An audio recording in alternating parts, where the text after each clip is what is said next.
It's beefy, baby. Hey. My name is Luke Hodson. Alex Morrison. Hey. You ready? I'm ready. It's a movie podcast. Hey. Let's get it. Hey. Grease-soaked mess. It's a movie podcast. Hey. Rated PG-13. Hey. Your mom didn't make that casserole. Beef.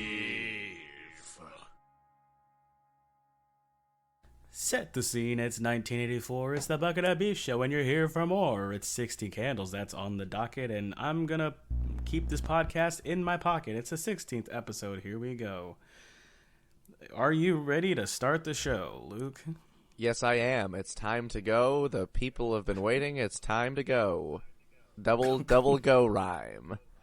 If anyone's curious why we seem a little slow on the uptake this morning, we are recording this podcast at 5:17 in the morning. I've had 5 hours of sleep. Alex has not. He just came back from a bar back shift. And we're rolling with it because Alex has to take a flight, and I am in Pennsylvania about to open a show. This is crazy circumstances this week on the Bucket of Beef Show. I also do want to give a shout out to Alex's supreme patience with this because we've tried to record this episode. We're going to be recording 2 episodes at this crazy hour because the first day, 2 days ago, my audio system was fucked up because I didn't have the right drivers installed on this new computer that I have.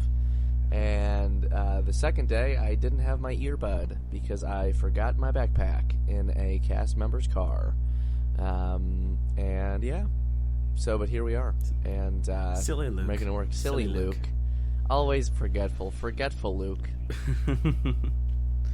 Yeah, thanks for bearing with us, and we want to make sure we get this stuff out to you as quickly and efficiently as humanly possible. So if you wouldn't mind, if you're listening to this, make sure to share with your favorite people, because clearly the energy we're giving is just electric all the time. It is. It's really, really peak human performance in terms of podcast energy. Absolutely. I wish I had a coffee. This would actually be very, very nice, like with a coffee. I mean, the sun is rising. This isn't like our typical time of day, but it would be nice to get up this early. I agree. General, Yeah, if you had a hearty amount of sleep. Mm-hmm. Yeah. Here's my question for the day, Luke. Let's hear it. Tell me about your perfect morning. And I don't want it to be like current situational. I want it to be like, where do you want to be? Who do you want to be with? What food are you eating? What's the first activity of the day? Oh, man. Jeez. I think I want my little perfect morning to be in solitude at the moment. Because I am a sleepy guy. And when I'm sleepy, I kind of like to be able to just warm up into the day. I think I wake up in the country. It's a nice June morning, but maybe not June. It's a May morning. It's around this time. It's like a little chilly outside. The sun has risen. It's maybe it's 8:30. I brewed a little cup of coffee. I'm sitting out by a little porch where I'm staying, and I'm just listening to the birds chirping, drinking a cup of coffee. A forest cat walks up to me. Forest cat. A forest Okay. like a tabby cat that lives in the forest. Oh, okay. I was like a fucking jaguar. Why not, dude? I'll pick if it's a perfect day. I'll pick a little baby jaguar with a non-angry mom. Okay. And then a little fawn comes up too, and they just kind of hang out, and I give them little head scratches, and then I drink my coffee. And then a bagel appears 30 minutes later, and I eat the bagel. And then I go back to sleep. Okay. And take a little nap. And then I meet up with friends for brunch at 11:30. Lovely. That sounds very nice. That's my day. It's very accurate. I feel like that was a ridiculously actual honest answer from you. You're like, I want to get up and have a bagel and sit on a porch and then actually go back to sleep and then try again. Yeah, exactly. Would be nice. It's very correct.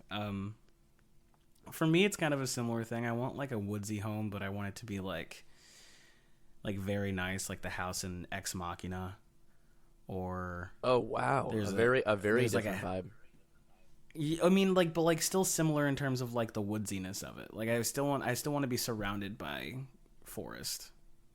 I see. But I want to get up at like the ass crack of dawn, and like this is where I have a strange obsession with Jimmy Neutron, the TV show when it came out. And I would have coffee and a bowl of cereal and watch some Jimmy Neutron. And there's a dog there. There's my little Frenchie. And we watch like 2 episodes of Jimmy Neutron. And I get up and I take my dog on a walk, come back, and then I don't know. I don't know if I'm with friends or like a significant other or something, but like I want to like make somebody food and have like all of the things I could ever possibly need to do it. What would you make? What would you make for breakfast? I would make like a fat brioche French toast. Ooh. I would probably do like a pigs in a blanket type of thing, and then like an assortment of fruit. And if anybody wants biscuits and gravy, they can have it. Sounds nice. Big, hearty, nothing but love in this household. So yeah, that's where I'm at with it. Nice. I love it. I love it. Okay, so I love it. I love it. So, do you want to do the synopsis, or what are you thinking? Ooh, a sleepy synopsis of 16 Candles. Yeah. Let's hop in. Let's hop in. I think I'm going to use one of my favorite descriptions of a character that I used on our 50 Shades review. Okay. Great. Sad girl and self-described sexual loser. Let me get back to this. Yeah. Okay. Sad girl and self-described sexual loser. Samantha. Damn, her name is not loading up on my thing. It's Samantha Baker. Samantha Baker. Just turned 16, but no one knows it's her birthday. No one remembers that it's her birthday because her sister's getting married the next day. Her whole family's in disarray. All of her grandparents are coming to visit. No one remembers that. And she just has this doggone crush on the beautiful boy and sexual god, Jake Ryan, who is, get this, he's hot, he's smart, he's considerate, and his parents are loaded. Every 80s girl's dream. Will she discover love, and will her family remember her birthday? Let's see. And there's a lot of other stuff in there, too, that we'll get that to. was nice. I like the let's see. Let's see. Oh, man. Maybe a Okay, let's man. see with like 3 dots and then a question mark. Maybe that's what it is. Yeah. You know? Yeah. It was so funny because I called Luke like the first time we were going to try to record, and it was off rip. Like, I was like, no, save this for the podcast because this is the amount of outrage that we both had while watching this movie. There's a lot to to talk about with this movie. I mean, the first things first. This movie came out in 1984. It is very indicative of its time. I have a complicated opinion on this movie, I think, because on the one hand, I honestly did like a lot of parts of this movie. I think for Yeah, like me too. for like an 80s teen movie, it's like really fucking good, and I think that they give their characters a lot of stuff to do, and they have a really cool way of kind of exploring all of them. But then at the same time, it's sprinkled with a lot of really shitty societal stuff that the 80s viewed as Just as guilty really of. normal. So guilty yeah, of. you know, Yeah. this is a very exposing movie, I think, for a lot of problematic attitudes of the 80s. Definitely. And it's funny because I did not really expect that at all, because a lot of people really love 16 Candles, and I've never really heard anyone be like, yeah, 16 Candles is great, but there's a lot of things that didn't age well with it, you know? Like, I Yeah, had man, this no, view I of it as literally- a completely, you know, largely No, innocent same. kind When of I was a raunchy- kid- yeah. When I was a kid, my mom tried to show me this movie, and she's like, "Oh, it's one of my favorites. It's just a classic." And I'm like, I'm not gonna look at my mom the same when I see her again today. I don't think. I'm gonna be like, what's the thing here? Yeah, and I don't know. It's also just like so much shit in there is like there's a whole lot in this for people that haven't seen this movie, and also I think to people that have seen this movie, like maybe saw it when they were like quite younger, and like because you know you watch movies and like there's like two kind of camps in this. I think there's people that are like of our parents' generation.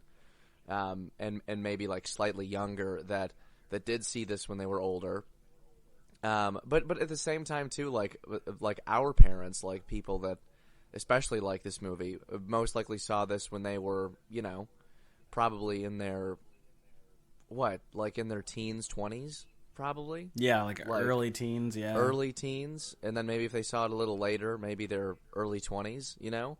So this movie would have come out when my mom was like 11. My mom would have been like 11. She turns 50 this week. Yeah, my mom would have been So, 19. My mom would have been 19 when this movie came out. Crazy. Yeah. Yeah, and it was so funny because this movie's rated PG, right? Yeah, this is a hard PG movie. Where does the standard come from? What is the standard? Talk about a hard PG from the 80s. And it's also funny because we kind of think of the 80s as prudish time for middle America, you know. It's interesting to see this kind of edge and bite, especially by today's standards in terms of a lot of the social attitudes. Yeah. Okay, so let's get into it. So we have Sam Baker. Yes, we have Sam Baker, played by Molly Ringwald, who is the most woe is me ass person in this, in most of the movies we've watched so far, if not the most. Where everything is terrible, everything sucks. I'm a nobody. I'm nothing. Yeah, poor Sam. Poor Sam. We meet her best friend, who for some reason is imposed that Sam Baker would ever like a black guy for some reason. Yeah, that was the first moment where I was like, oh shit, this movie is not going to be chill. Mm-mm. When she's like describing her perfect boy in her perfect car, and she's like like tall, black, and then her friend's like, a black guy? And she's like, no, a black car, a pink guy. Like, oh my god. A pink, Jesus Christ. First of all, she would be so blessed if a black man ever took interest in her. Let me say something. I know. But then we okay. So the first thing that kind of happens though is like they're writing these notes in class, post her whole family kind of forgetting that it's her birthday, and she's writing this like note. It's like a sheet that you fill out, and it's kind of like Ask FM but for the 80s. Exactly, it very much is. And it's like, do you like this guy? Do you want to have sex? And if you want to have sex, just tell me their full name. Yeah. And she writes it down and drops it, and her friend is behind her sleeping, and the guy that she likes picks it up. Ooh. And he's all of a interested. sudden he's like, it's quote unquote interested. Like, I feel like he would have had zero interest if he hadn't read that this girl wanted to fuck him, very frankly. Yeah, I know. He was given her eyes before, though. He was given her eyes. I mean, yeah, but I don't know. I do agree with that. I like how Sam's like, oh man, my life's horrible, but like everything that she wants is actually at her fingertips. Literally. Yeah. And not that any guy in this movie is great, because frankly, every man in this movie besides her father is an absolute dickhole. Yeah, the father thing kind of comes out of nowhere, honestly. Yeah. But it is a pleasant surprise. When it was happening, I was literally thinking that she was dreaming and that she was going to wake up and it was going to be all fake. That's fucking Because awesome. everything else had gone completely awry for her at that point. It's so yeah, and then we also have the introduction of the geek. I think he's just called the geek. I'm not sure he has a name. Okay, the geek. Yeah, and he's played by Anthony Michael Hall. And he's all like, "Yeah, babe, like you should pick me. I think you're super fine." Like, I don't know. I think you're super fine. And she's girl. like, yeah. And she's like, "Ew, no, get away from me. I just want the one guy." Yeah. Well, he's also incessant, too. He's like just harassing the shit out of this girl. Like, Yeah, when they're like on the bus alone together with Joan Cusack. yeah, both the Cusack, Joan and John Cusack are in this movie. Really cool. Yeah. Cute little Easter egg. Yeah, and I can't tell if Joan Cusack plays Geek Girl number 1, and she's just like poor girl. She has this neck brace and back brace, and she can't drink out of a drinking fountain, and there's just a whole lot of fucked up shit with her character. I would never be able to go to school like that, ever. Yeah. Ever. Yeah. Period. You couldn't catch me 10 miles near my school. Yeah. Yeah. I feel so bad for people who have to deal with that. I know. I really do. I know. It was rough. Yeah, she has a lot of little, like... Because she never really talks, but she has a lot of, like, little featured sort of moments going on in this. That is one interesting thing about this movie is all of the characters are, like, very... they're very... I can't even... They're very, like, hyper-specific, you know? That's, like, one very interesting thing about this movie. Like, even down to, like, a lot of the background characters, there's a lot of just personality in this movie that's going on. Oh, yeah, yeah. Like... It's like when you look back and think of high school and the cliques that there were. Like, it's the reminiscent thought of it almost. Yeah, exactly. You know what I mean? Does that make sense? That probably didn't make sense. That's okay. No, that makes sense, I think. It's like a very, like, dramatized version of high school, you know?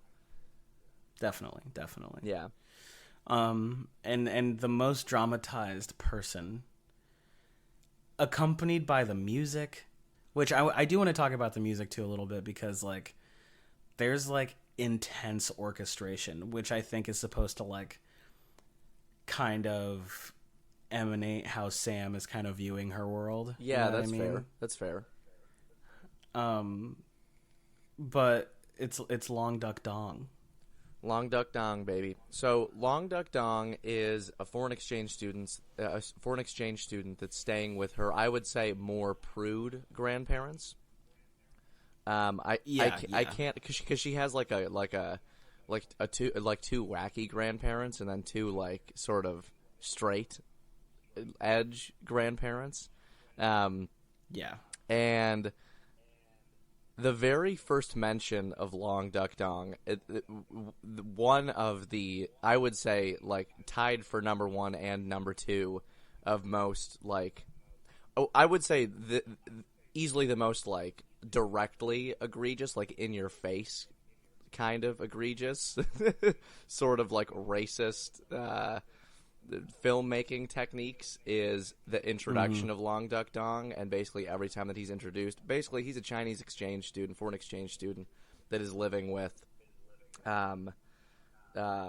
Samantha's grandparents. And at the very first mention of Long Duck Dong's name, there is an enormous gong sound that plays. And when that happened, I was like, oh god, they're going to be relentless with this, aren't they? And they certainly were. And let me also say this, though. What's extremely interesting to me about this movie is there's a lot of very cheap humor surrounding, like, Long Duck Dong, like, his name. Like, first off, the name. And then, like, second,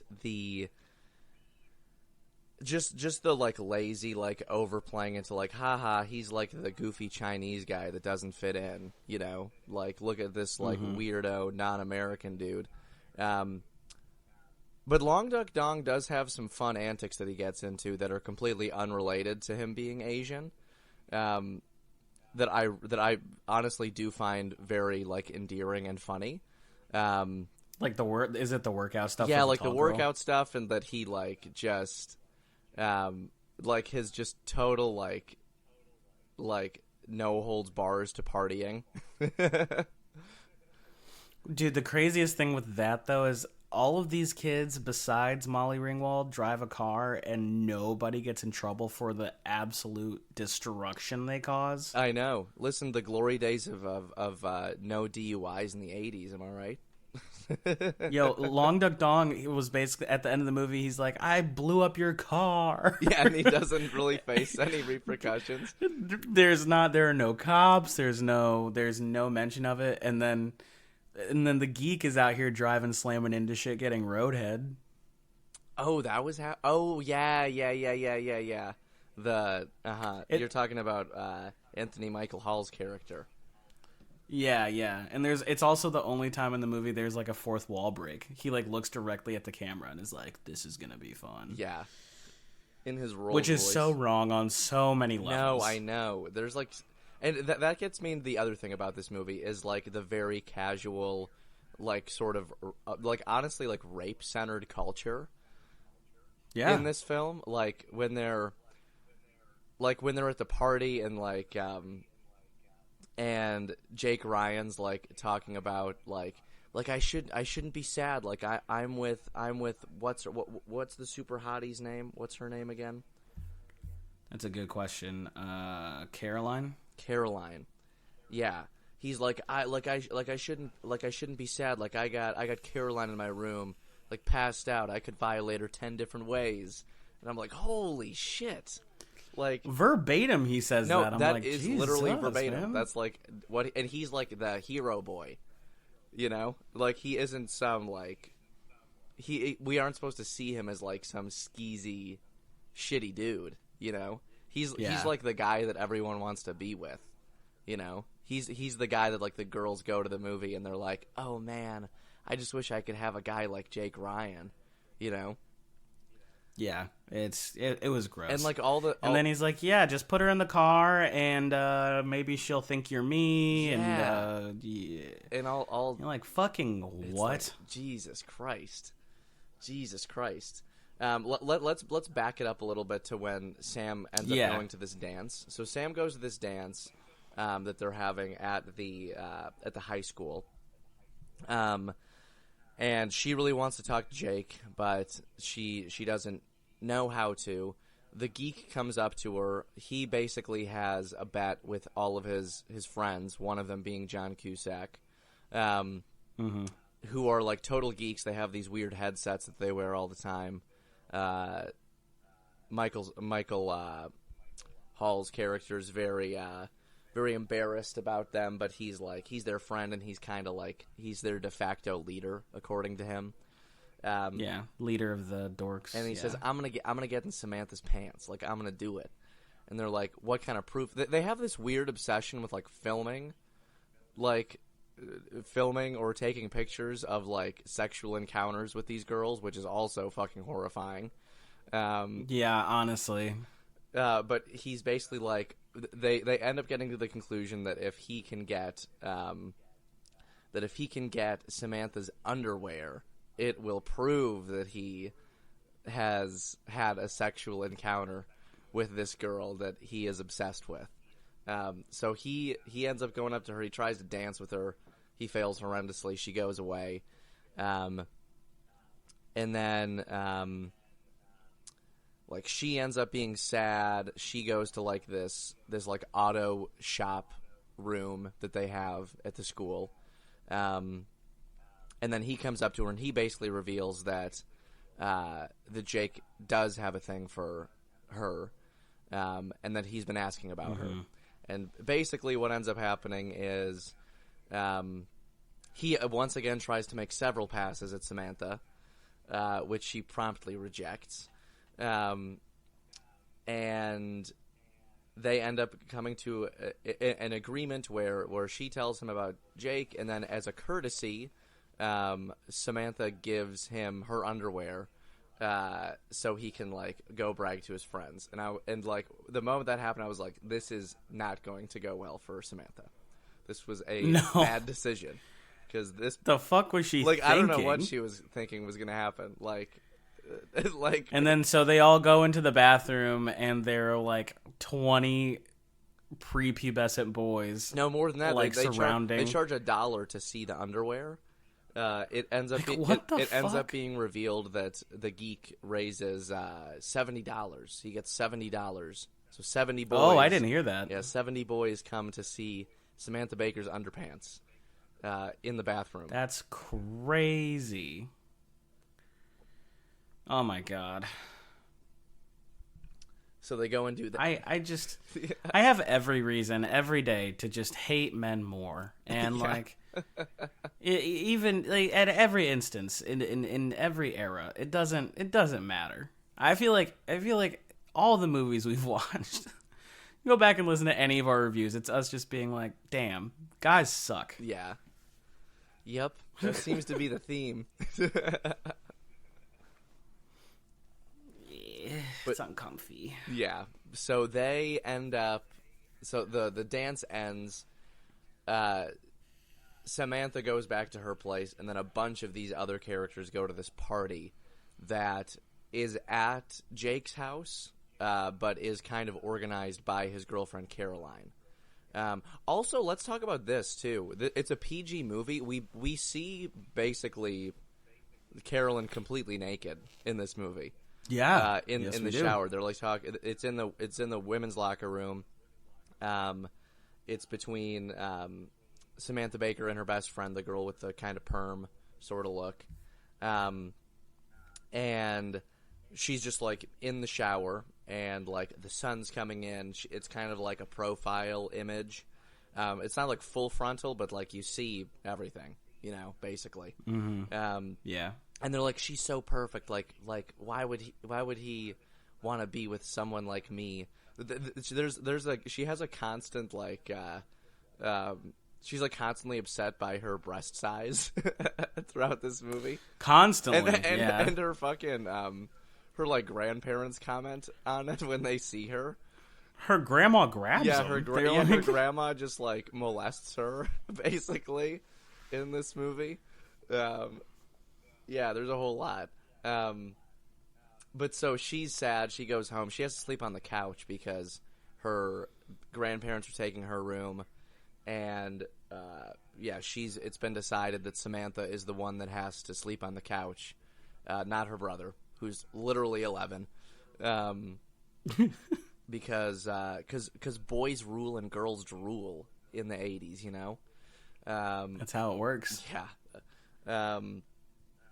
So all these characters go to the party. It's a fucking rager. Like they first pan and they have this sort of like establishing shot outside. It's this big house, and like everything's already TP'd. There's trash all over the place. There's a ton of cars. Dude, it's so fucking funny. There are tons of cars. People are like driving into other people's cars. There are like randomly piles of like 30 cans of fucking old style beer. Yeah, and like it's exceptionally funny because of how little of a shit Jake really gives that this stuff is happening. Like he just kind of looks around and is like, "Oh, Sam." Yeah, he's like another and I'm Saturday. I'm like, bro, there's a pizza on your fucking record player, and it's you gotta chill. You need to get your shit together. Yeah. This is ridiculous. We also get and so we open on that kind of thing with the party getting started, or the party mid rager basically, and Long Duck Dong shows up with the girl that he met at the dance. We forgot to mention her. She's like a jock baby. His Amazonian wife. Amazonian wife, exactly. Yeah, there could have been so many like fun things that like Dong could have done in this. That's just like totally like just like missed opportunities for the cheap like Asian humor shit. You know what I mean? Because there's a lot of like underneath all of the bullshit. It is like a very it's like a cool aspect of the story because here's this dude who like a lot of people like might not respect very much because of the attitudes of the time, and he's like this new kid at school, like he doesn't know anybody, and he just like hits it off. Like people like him, at least before the party they like him. He has like a girlfriend immediately. Like they're having a great time. They're really getting along. He's double fisting cigarettes. He's double in fisting the car cigarettes. with He's got shades. He's like fucking whipping it. Yeah, he like drives up to the party. He doesn't give a shit. He crashes into another car. They do like a pan out and they reveal that like there's this couple that's like basically fucking in the back of their car, and they haven't even noticed that the total front end is totally destroyed. It's crazy. And then they get into the party, and it's going totally crazy. The geeks end up appearing too, and the two lesser geeks with the headsets are like nervous to go in. They're like, "This is a senior party, dude." And the geeks like, "We're doing it, my guy. We're coming in. We got a pair of girls' panties and $70. What could go wrong?" Is I think what they said. And then they stroll in. They immediately knock over this like tower of Pabst Blue Ribbon. That these like and it's funny, the geek, he leaves his boys out to dry. He is Oh my god, that shit was so funny. He is only for himself. He like instantly blames it on his two other friends, and these jock guys, they literally just growl at they just growl. They're definitely 35-year-old men. Yeah, they are. They're big boys. They are big boys. They are big boys. They're benching like 250. They're big fellas. They just kind of shove them in the back of or in their trunk and drop them off at home. Yeah, yeah, that was kind of sweet. You know, of all the horrible things I that was could like, happen. "Ooh, what's gonna happen?" They were like, "We're just gonna take you home." We're gonna put you in the trunk, spook you, and take you home. You know, that was good. A good amount of 80s restraint. You know what I mean? Yeah. And so all that happens, and we have like the conversation between like the geek and Jake, and that's when like the real skeezy stuff happens, and they get Caroline in the car, and he's like, "Go nuts, take my dad's Royce." And he's like, "Do you trust me with your car?" He's like, "Yeah, I trust you with my dad's Rolls Royce that has a phone in the car that was probably so." Yeah, he just doesn't give a fuck. He wants to get Caroline. It was just out an of his innovation. life. Caroline goes crazy. Yeah, Party he's mode. so sick of her. She gets her hair stuck in a door. And instead of like just opening the door, they cut off a big chunk of her hair. I will say one thing about Caroline. I really thought they were going to take her in like a much more two-directional place than they did by the end. Like I did think that at the end she was like just a girl that like, you know, wasn't ready to settle down. You know, she wanted to have her fun and like and do all that stuff and yeah, but the shit with putting like just basically handing off like Jake just handing off his like drunk and like totally out of it girlfriend to just this rando, and being like to the dude like, "She's all yours, bro." Like, what the fuck? Yeah, and like the part where she like kind of wakes up and she's like, "Who are you?" And Jake's like, "Oh, he's me." And she's like, "Well, who are you?" He's like, "I'm him." And they're like, Yeah. I'm like, stop, bro, please. This is yikey, boys. Yikey boys. This is the danger zone.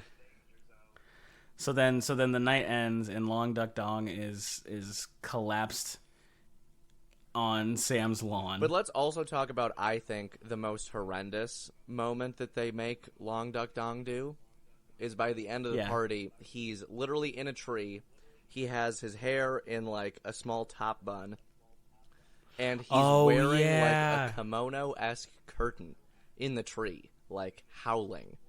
And I was like, I thought we were done with this. I thought you were just gonna like be dumb and have like the gongs. Like the gongs have been bad enough, but now you're you're doing this shit with him in the tree. Where he yells bonsai, jumping yeah, off and then the he tree. yells bonsai and jumps off. It's like, oh my god, the greatest hits keep coming. you know, like They never stop, like, man. Jesus. They never stop. Yeah.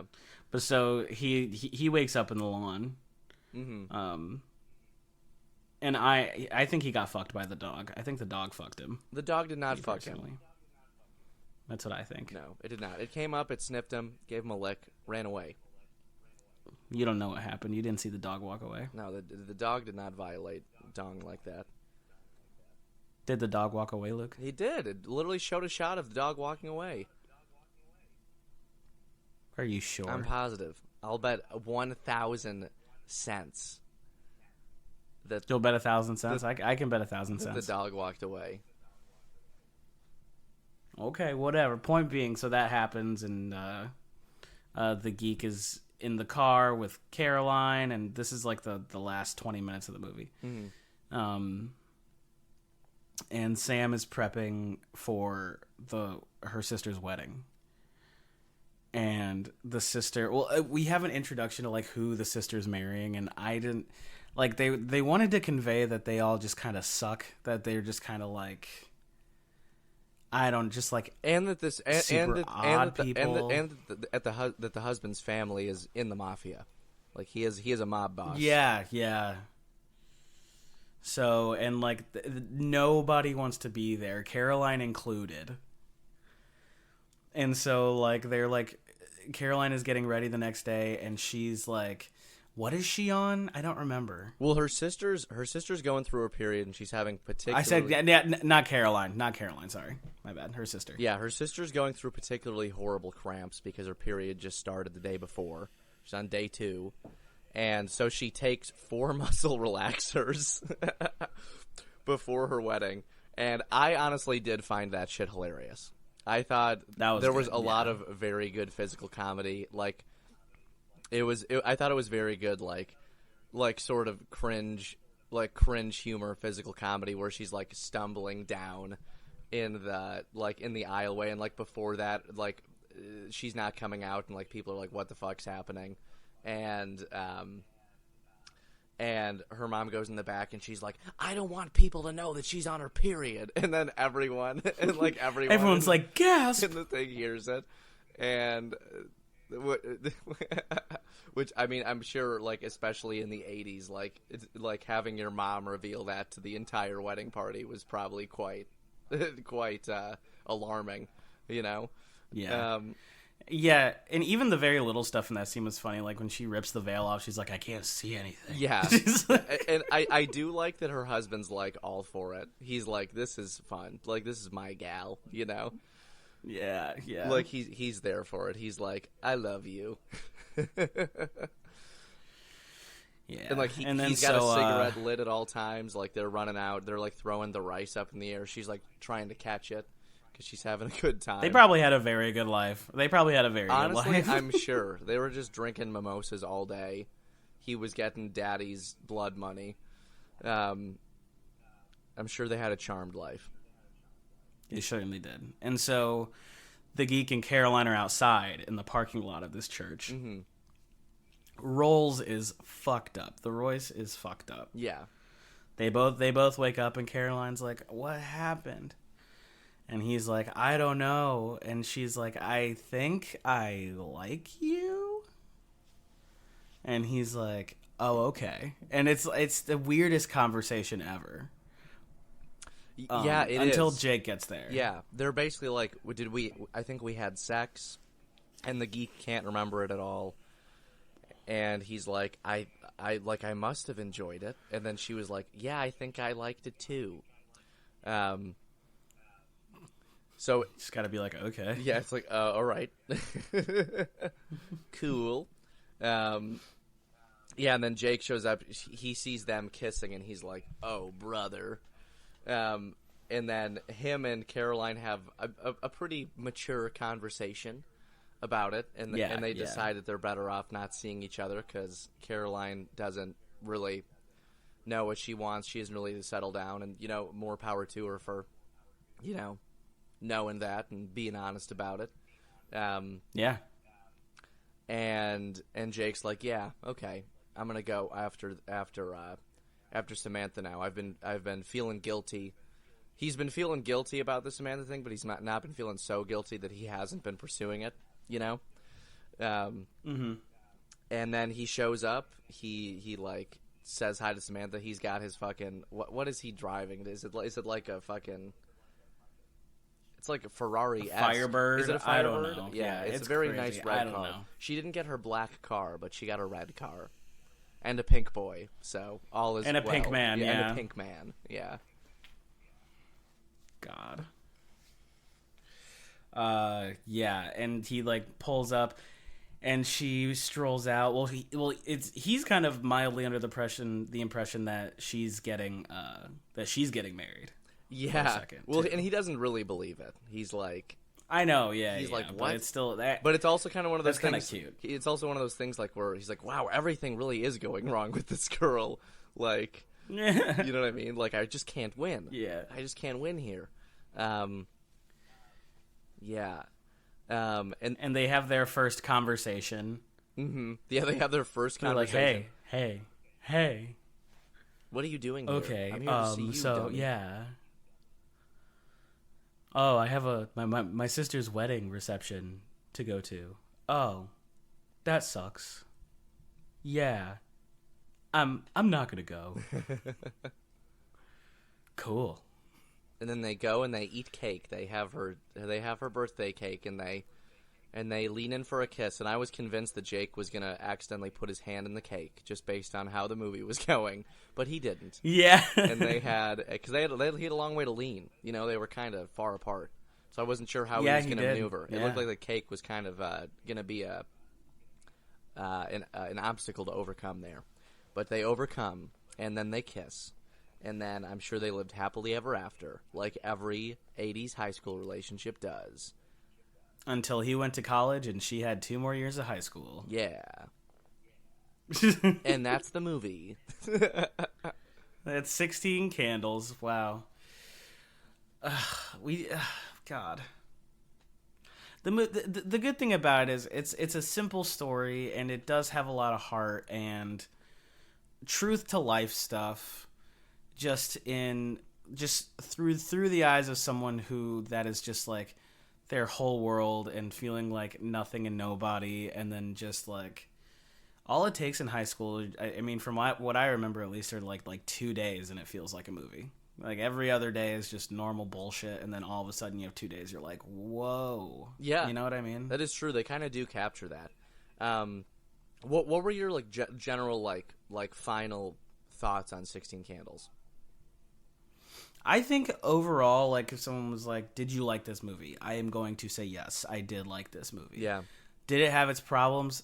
Absolutely. 100%. No one is bringing 16 Candles back to theaters, I don't think. Yeah, no. It's like one of those things where, like, I was thinking about this. I was like, if this movie was made like if this movie was made like after 2000, I think there would be a lot more discussion on like how fucked up a lot of the things were.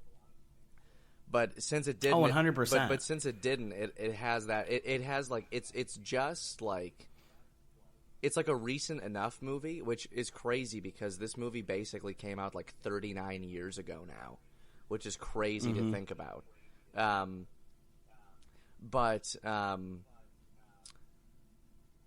Oh, I totally lost my train of thought there. That's what these. It's cool. I learning can jump sessions in will do. because yeah. This isn't even to play devil's advocate, but like you could make this same exact movie with every restriction that a PG movie has now, and it would be atrocious. You know what I mean? I agree. There's kind of like a double edgedness to it because it really does. I think it did an excellent job of capturing what it probably felt like to be in high school. And like to have all of these like intense emotions and like hang-ups and things that in the grand scheme of things are pretty small but feel like they're your whole world at the time. Yeah. You know, like they did an excellent job with that. But then at the same time there's a lot of just like, you know, cultural hang-ups of the time that are sprinkled in here. Mm-hmm. And what's really interesting to me is like after I watched this movie, I was just really curious on how it was received because I knew that a lot of people had a lot of respect for 16 Candles. Like I think it's really widely considered as one of the greatest like teen like comedy, Like literally like, all of John Hughes filmography. Yeah. Like his whole thing with like teenage and teenagers. Yeah, and like when I stuff, think yeah. about like teenage comedy and like like a teenage true to life comedy in the 80s, like the two that I think of are The Breakfast Club and 16 Candles. You know? Yeah. Like they're so indicative of like just the cultural pulse of that kind of era in terms of how that was represented, you know? And what's really interesting to me is this is just via Rotten Tomatoes. It's like the critic consensus thing. It's just kind of like the quickest, shortest, like easiest way for me to just see what the general sort of reception of the movie was at the time. And the critic consensus is really interesting to me because they say, and again, this is from Rotten Tomatoes, significantly more mature than the teen raunch comedies that defined the era. 16 Candles is shot with compassion and clear respect for its characters and their hang-ups. And I think that is kind of true in some ways. I think that totally oversimplifies a lot of the really problematic shit. Most specifically with Long Duck Dong, because a lot of the shit that they did with him, they had no respect. You know? No. Yeah, it's like, absolutely. It's totally like unacceptable and like really it's sad to me. Like there were so many things that could have been done differently with that character, and there was and it's strange. Like I was talking to my girlfriend about this yesterday. Who I saw today, by the way. Did she? Yeah, tell she you that? did. Yeah, she told me that you was guys so ran into exciting. each other in Williamsburg. You have a knack of running into people. I run into people every day. I know. It's so weird. But go You're ahead, a busy, continue. busy Sorry. man.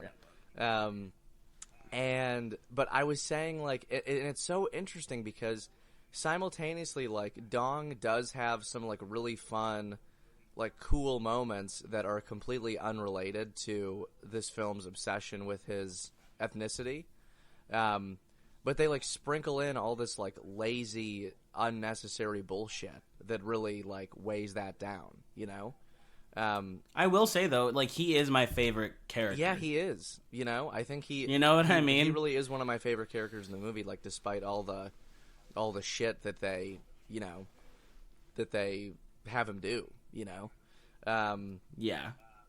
yeah. It's just really interesting, and like the whole thing with them like being, like the all of like the casual like date rape stuff with Carolyn and like. All that, and then, but at the same, but she's like a very. The film doesn't treat her like she's like an idiot, you know. It's like people's like outside opinions of her in the film that are shitty and fucked up. But she is like this, you know, like intelligent, full person, like on her own, you know. Yeah. So.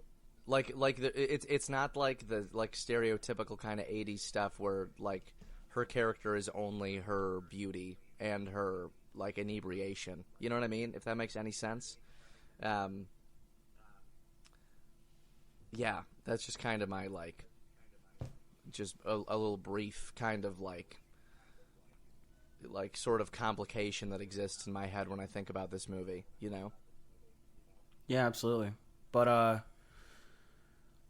yeah, I'm overall happy with this movie, and I'm not sure if it's something I'll ever show my kids, but I mean, like, it's definitely something that my mom showed me, and there will be a movie for crazy about our this time movie? that is going to like overshadow what our kids will think is like exceptionally edgy and bad and stuff. Yeah. You know what I mean? No, totally. Another crazy thing about this movie is, do you know the review platform Common Sense Media?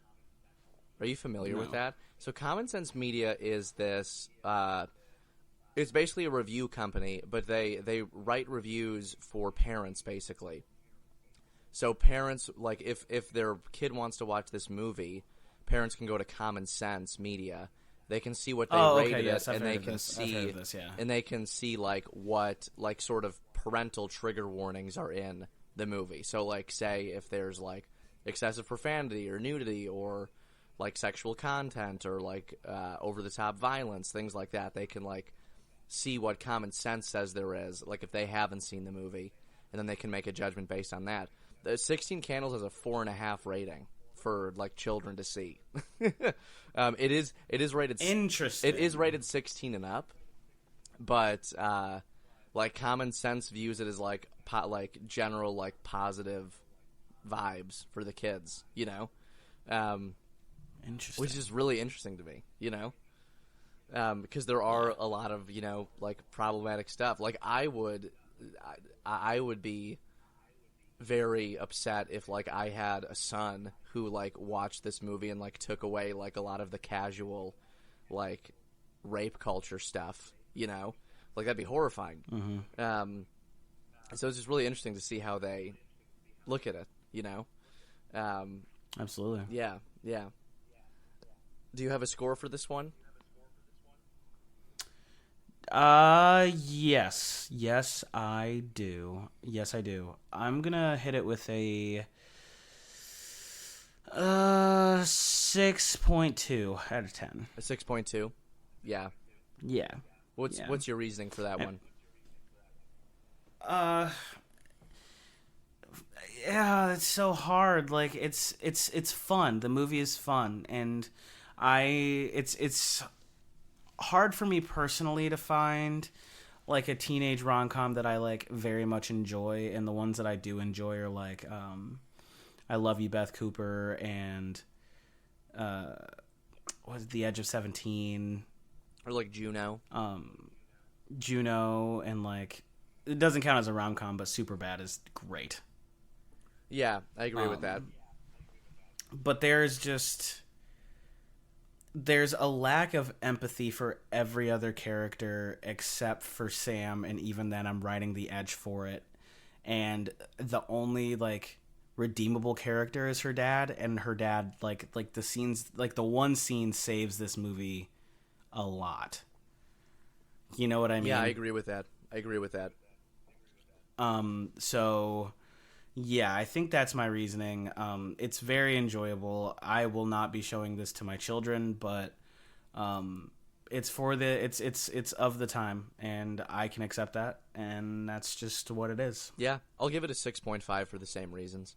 Yeah, it's there's a lot to kind of digest, like looking at it in sort of with a modern lens to it, you know? Yeah. I definitely wish we would have looked at it, or we would have been able to talk about it when we were both like super heated about it. Like I know, like right after, that would have been good. We're still pretty fresh on it. Both of us watched this movie yesterday, so at least it's still kind of in the vault there, you know? Yeah. So what's your beef score? My beef score? I'll give this a McDouble. You know, it's like after the football game, you go with your friends, you're like shit talking, you're being a dumb 80s high schooler, get a Dr. Pepper McDouble, medium fry. Okay, very nice. I'm getting like a Culver's cheeseburger, like a buttermilk burger, but like all of the shit is just falling off the top, and you're like, this is good, but like I want this shit to stay on right, and you're like trying to adjust it. You're like, it's gonna be good, but the shit is not staying on. Yeah, like the guy that handed it to you from your car window, like said some off-putting shit, and it's kind of like tainting your experience. Yeah. Exactly. Yeah, it's like you're with like your sister is driving the car, and he's like, you're letting her drive. And then gives you the food and walks away. Jesus Christ. And you're like, oh, God. God. Yeah. I've never had that experience. But No, I've never had that experience either. But I think that's that kind of attitude is like synonymous with 16 Candles to me. 100%. That's literally the kind of like daily life random thing that that makes me feel like 16 Candles. I would have fought every single day in the 80s. There's not a day I wouldn't be fighting. Yeah, dude. I don't know. Crazy. It's like it's like every reason to fight. 16 Candles reminds me of like when you meet an old person and they're like really nice and charming, and then they just say some off-color horrible shit, and it like totally it totally taints them. That's what 16 Candles is. But we're still like good time. Yeah. And I think that's okay. Yeah. Cool. Okay, we wrapping her up. Let's wrap her up. This was a long one. This was a long one. Okay, and we still have to do another one after this. Oh my god, I'm not sleeping. Okay, standard episode release. Follow us on Instagram, YouTube, Facebook at Bucket of Beef Show. Follow us on Patreon at patreon.com/Bucket of Beef Show for exclusive voting power on what we watch next, early access to our newest episodes, and reviews of horror movies such as what's coming, Suspiria, Willy's Wonderland, Midsummer, and what was the first one? Damn. Ooh, what was the first one? I guess you have to find out. Did you already And say, access to our Last of Us review Did you say series. Deadstream? No, Deadstream was the first one. Deadstream That is was the first one, which is a fun one. Which is a very fun one. All right, we're doing Patreon shoutouts. Let's do it. You got it pulled up? I got it pulled up. Awesome. Shout out to Amanda, Jenny, Jason, Victor, Dina, Julia, Julia L, Dwight, Adam, Brittany, Olga, Rick, Nicole, Nikita, and everyone's favorite boy, Nicholas Struba. We love you, baby. Fuck, I said the last name. Oh, God. That's okay. We'll have to bleep it. Oh, man, you're making more and more work We'll for see yourself if I- as we go. We'll see if I bleep it. We'll get a release from Nicholas. Okay. Lovely. All right, gang. This has been a crazy week, but we will be back for you in a week's time, and the audio will not be as good, unfortunately. But It is what it is. that's just how it's gonna go. That's that We on the do road this kind of 'cause vibe. we you know? love it. Yeah. We do it because we love it, and we're just very thankful to have people who kind of hang out with us along the way. So thank you for joining us on the 16th episode of the Bucket of Beef Show. My name is Alex Morrison. My name is Luke Hodson. We'll see you in the 17th episode. Ooh. Peace. Bye bye. Ending of the pod. He's a liar. He's a liar. Beef. Bottom of the barrel. Bottom of the bucket. Bottom of the bucket. Yeah. Beef. Seasoned to perfection. Divine. Too wet. Beef. It's a masterpiece, baby. Beef.